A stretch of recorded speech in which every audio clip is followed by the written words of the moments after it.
Hello, and welcome to Essential Alchemy. Alchemy is defined as the power or process that changes or transforms something in a mysterious or impressive way. My hope is that the information in this podcast can help you transform your mood, your energy, physical health, or even connect some dots to help you shift your mental or emotional state.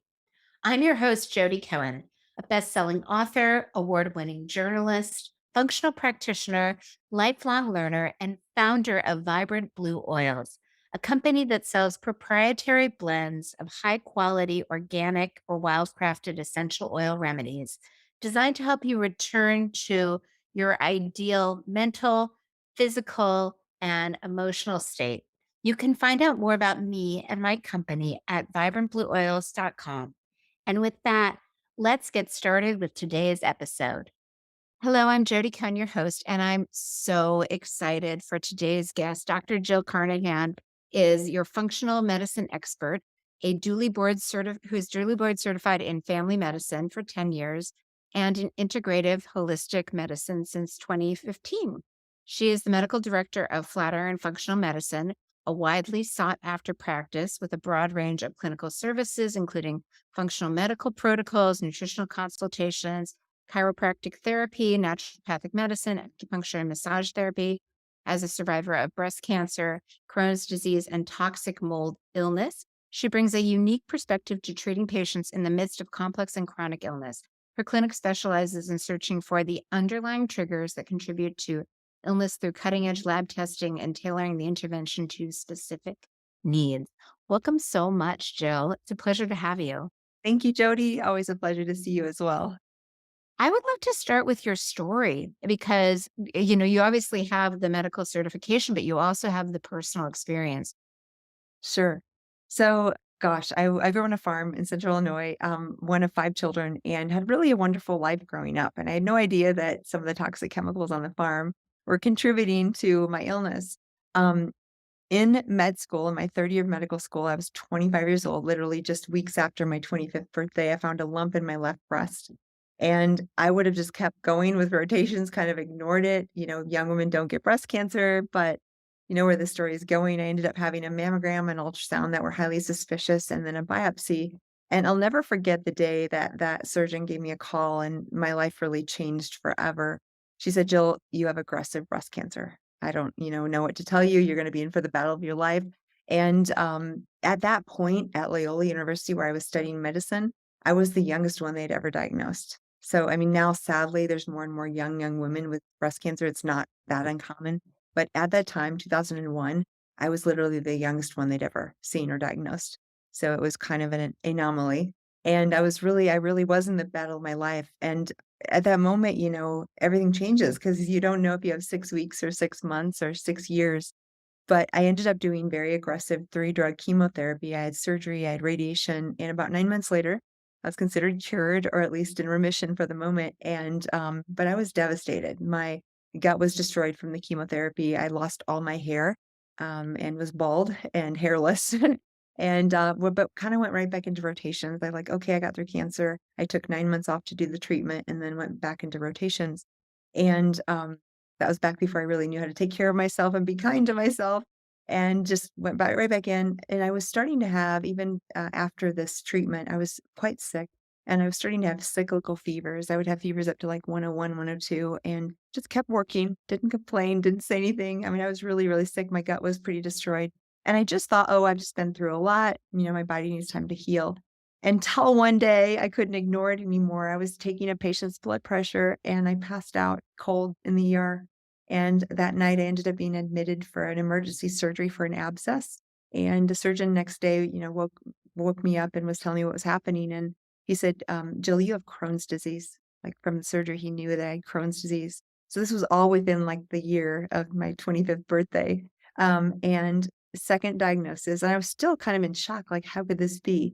Now, looking back, functional medicine lens, I can understand because that chemotherapy, one of the drugs I had was Cytoxan or cyclophosphamide, and it's actually designed to create a more permeable gut as part of the way it influences cancer. So it basically allows your gut microbiome to dump into the bloodstream, and that triggers the immune system to help fight the cancer. I didn't know any of this, and I didn't know that I had a high risk gene both for celiac and for Crohn's disease. So what happens with Crohn's is it's an abnormal response to a normal microbial threat. So when you have this dumping of microbes into the bloodstream from a leaky gut that was triggered by chemotherapy, all of a sudden my immune system got aggravated and starting to attack the gut lining. And that's what Crohn's is, where you have attack and damage to the gut lining and malnutrition and malabsorption. So here I was faced with Crohn's. What do I do? How do I get over this thing? And I remember sitting with a gastroenterologist in my visit after the surgery and saying, Doc, what is this? What's going on? What do I do? He said, Jill, this is Crohn's disease. It's lifelong. There's no cure. You're going to need steroids. You're going to need immune modulating drugs. You'll probably have part of your colon removed over your lifetime. And this is incurable. I mean, he was very hopeful. And so, Ah, right. So, but I uplifting. Right, but before I left, I asked him one question, and this question also kinda changed my life. I said, Doc," and I was sincere. I was like, I wanna do whatever I can in my power. Does diet have anything to do with this? Could I change my diet?"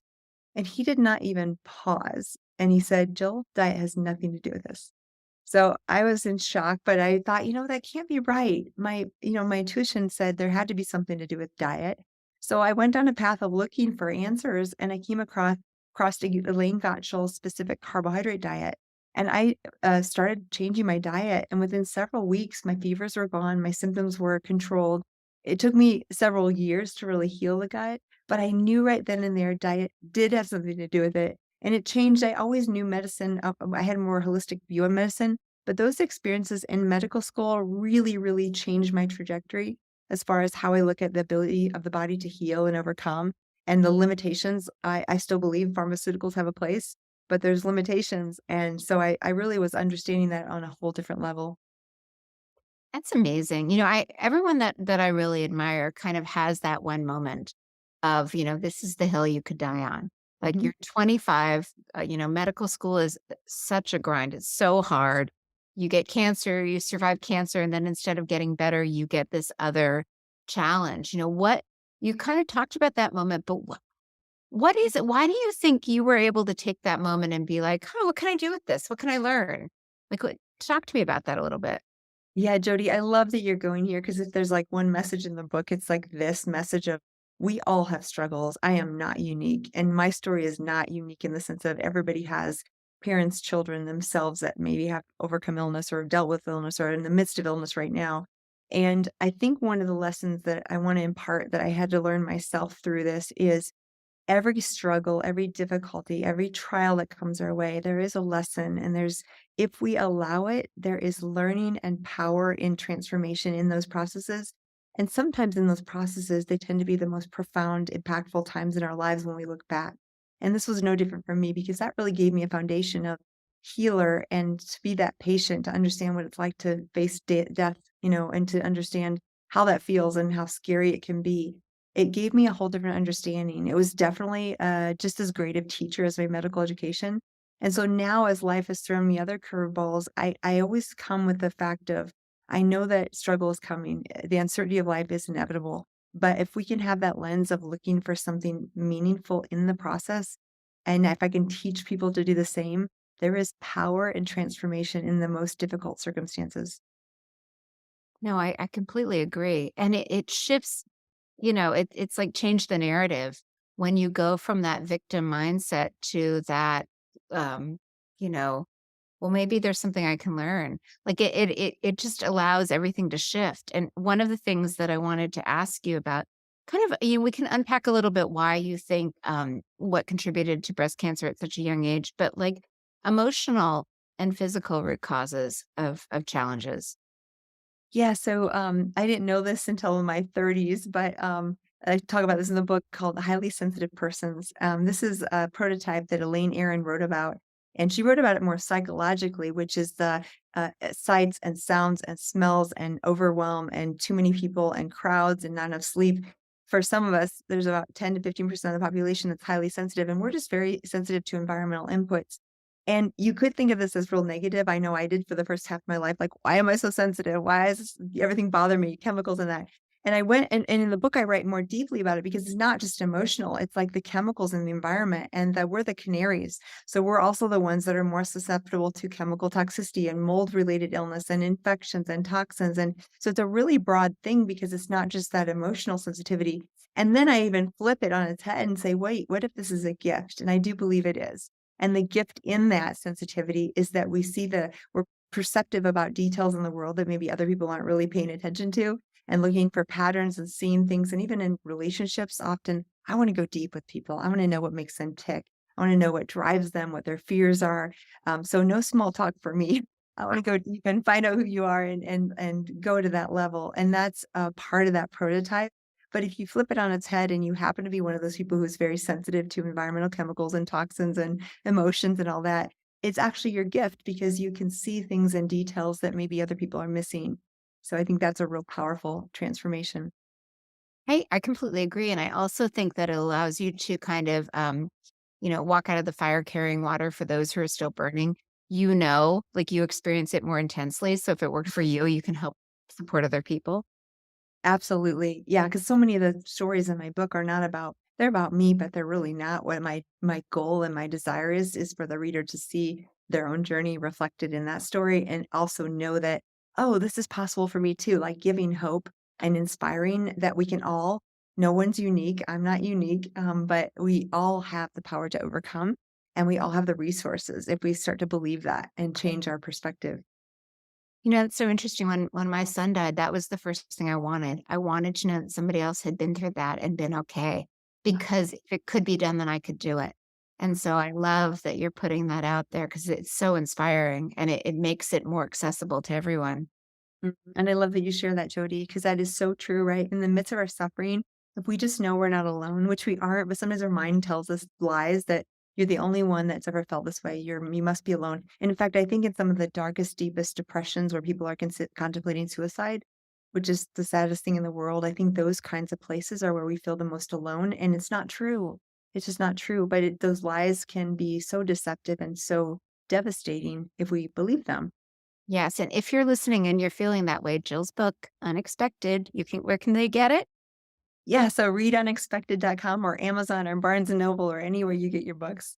Yeah, it's amazing. I know you're such an expert on mold toxicity and mast cells. I'd love to dive into that a little bit more and just get a sense of, can you talk about your mold story and your recovery and some signs and symptoms of mold toxicity for anyone who might be suffering and may not even be aware that that's what's going on? Yes, I've been shocked at I always joke I would have never like Lyme disease and mold, I'm like, "Oh, I don't wanna do that," but then the inevitable happened, I dealt with it myself, and so I became an expert in mold.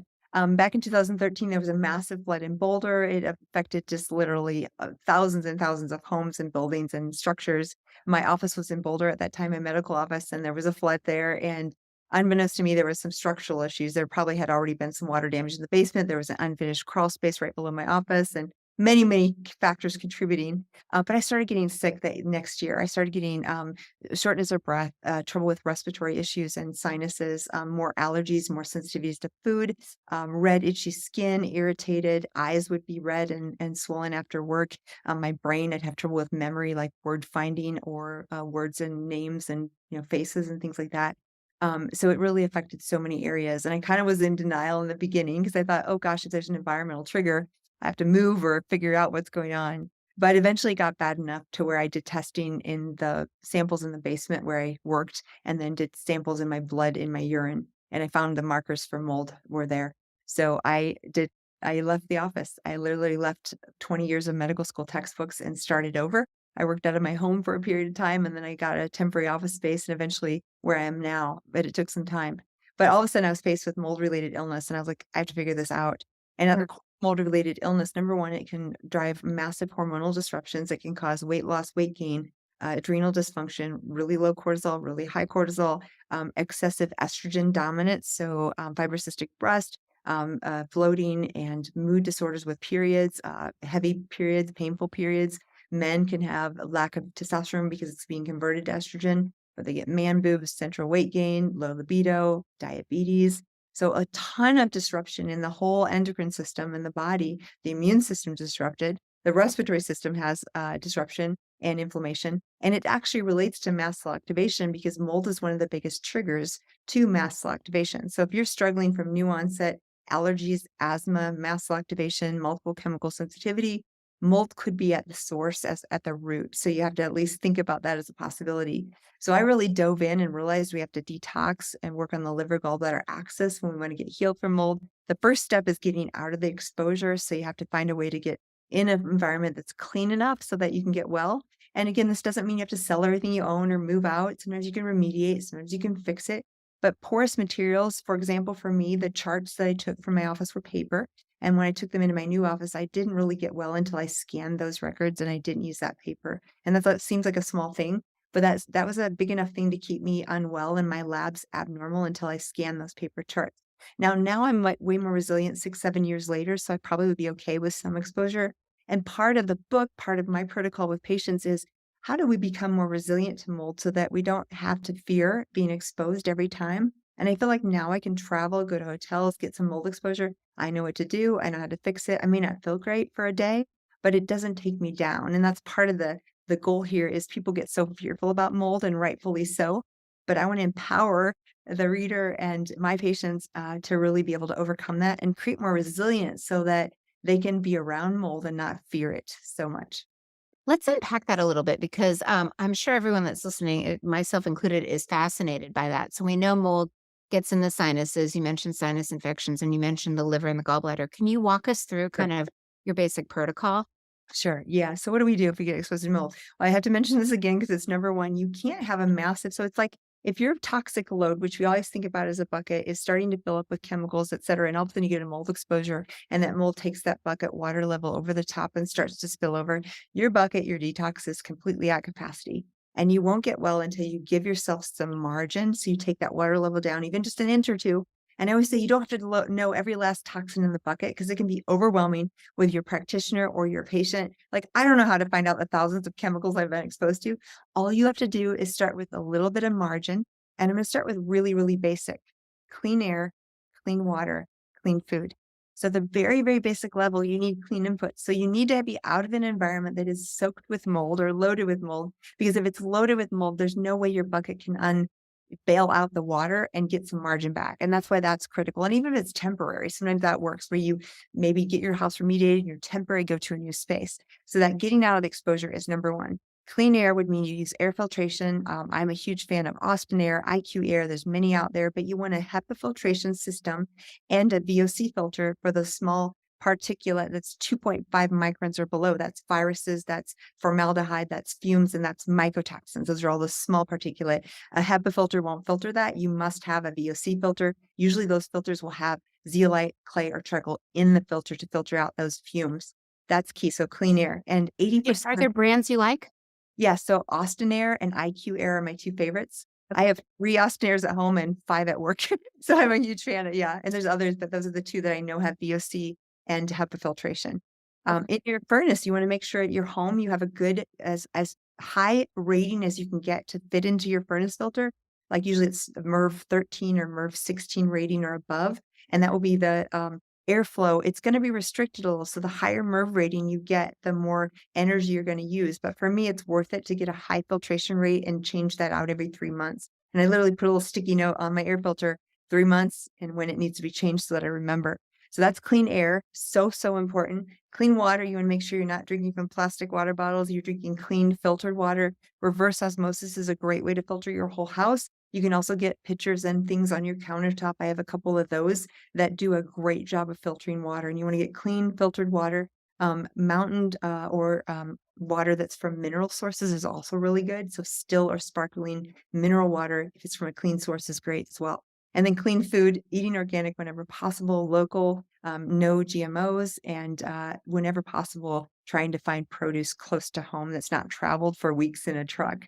And that's hard nowadays to do. So those are the foundations. And then actual detox. So mold is detoxed when it's metabolized through the liver, phase one and phase two. And they basically take something that's in your tissue. So if you've been exposed, you can literally have mycotoxins in your tissues. It's more rare for someone to actually have a colonization of, like, say, Aspergillus, like a fungal ball in their lungs. That does happen, but that's actually quite rare. So we don't usually see like mold growing in the body, although we can. It's more often the mycotoxins from the environment, those really small particulate, get stuck in our tissues. So we have this toxic load related to what the mold produced, and then we need to detox to get those out of our body. And those who tend to get sick from the mold tend to have more trouble getting them out of their body. So our liver gallbladder is one of our main places. I always from Germany and Switzerland, when I did some detox stuff, they always say the liver's the queen, respect the queen. And I kind of love that because it's like this organ that doesn't get a lot of respect, but it's so important.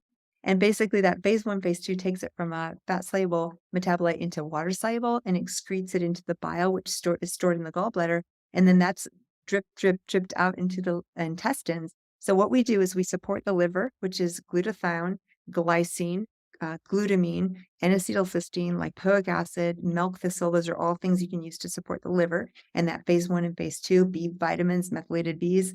And I know you have some good essential oils that are wonderful for liver, pancreas, gallbladder too. So definitely check that out. Because I've used those in really sensitive patients. I love that as an adjuvant and even topically. Wow. So which is amazing. And again, you're the expert on that, not me. And then the gallbladder will squeeze out that bile, which is loaded with cholesterol and toxins. And so if we use a binder, and that could be charcoal, clay, glycomannan, zeolite, chlorella, many, many forms, citrus pectin, and even prescription binders like Welchol or cholestyramine. And that will then bind with an electrostatic charge to the particulate from the bile and pull it out through your stool. So if you're doing a liver detox, glutathione support, and then doing some sort of binder, that's the basic way that we kind of decrease that toxic load from mold.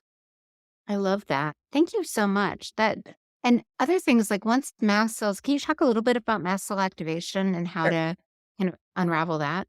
Yeah, so this is super common and got even more common because COVID was a big trigger. So we post-pandemic, we saw that being a trigger for a lot of people. Mast cells are primordial cells that are immune cells that protect us, and they're out there looking for dangerous strangers to kind of protect us. But because our toxic load is so high and because mold is so prevalent, because infections like COVID are prevalent, it's gotten more triggered than it used to be. Like we're seeing more prevalence. So those mast cells, they're trying to protect us, but they overreact and they spew out prostaglandins and histamines and all these chemicals that make us swollen, inflamed, allergic. And so that's mast cell activation. It's basically the old school in medical school, we taught about mastocytosis, and that's like a proliferation in the bone marrow of mast cells. That can happen, but it's rare. But what we're seeing today is that mast cells that we already do have either proliferate just in the sense of being more activated, or they're just more active, but there's not any issues with how many there are. And this is a really big deal with mold, but many, many other things can trigger it, even heat or cold or hormones or extremes or lack of sleep. And if you have that mast cell activation, your mast cells are trying to protect you, but there's so much cytokines and inflammation that you tend to feel sick, have headaches, exhaustion, skin rashes, many, many symptoms, tachycardia, heart rate issues. So it can happen all over the body. And the way we calm that down is first of all find the root cause, which is why mold is important because if mold's triggering that, the mast cell will never get well until you take care of the mold issue. But the second thing is we do lots of antihistamines, mast cell stabilizers, things like nettles and quercetin and vitamin C are natural. Things like Zyrtec, Zantac, Ketotifen are all prescription, and both of those together can be things to stabilize the mast cells. That's amazing. That's super helpful. Thank you so much. Is there anything that we haven't talked about that you'd like to touch on? Gosh, so much fun stuff. I think just we all have a journey, and if you're listening and you've either been through something recently or you're in the midst of something, or maybe you're coming down the road and gonna run into something, I'm not unique with my journey or my struggles, but I love to empower listeners, readers everywhere. Just the fact that we do have resilience, that our bodies can overcome even things that we think we can't. I know, Jody, you've been through a lot with the loss of your son and then me with cancer and those things. But now we both have a mission and a passion that's greater than ourselves. And if you can take that and look at the struggle for what it is, and not that you're not suffering or not that we don't have deep compassion in that, but look for the teacher, look for the lesson and take that on because then you can be a person that's transforming the world because of your suffering. And I wish that we didn't have to suffer, but that's life, right? So if we can kind of take that and transform and use it for good, then there's meaning and purpose. No, I completely agree. Please share how people can find you or work with you or find your book. Thanks, Jody. So, Read Unexpected is the main book site. You can get all kinds of free, fun stuff there if you get the book, but you can buy it anywhere you find books. My main website is jillcarnahan.com. I've got loads of free blogs and things there. And please follow me on Instagram. I've got lots of fun content. That's just my name, Dr. Jill Carnahan on Instagram. And just a plug for Jill, she does such great research. Her blogs are so thoughtful and so detailed, like amazing, amazing source. Definitely sign up for your newsletter. Thank you. Thank you. Thank you so much. This was amazing. You're welcome.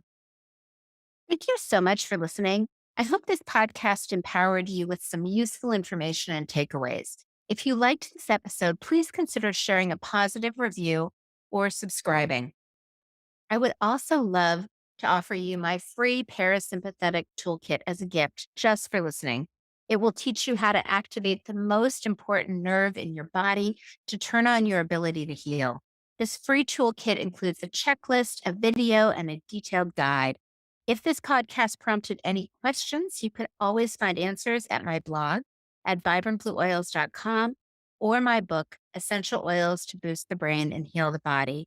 Until next time, wishing you vibrant health.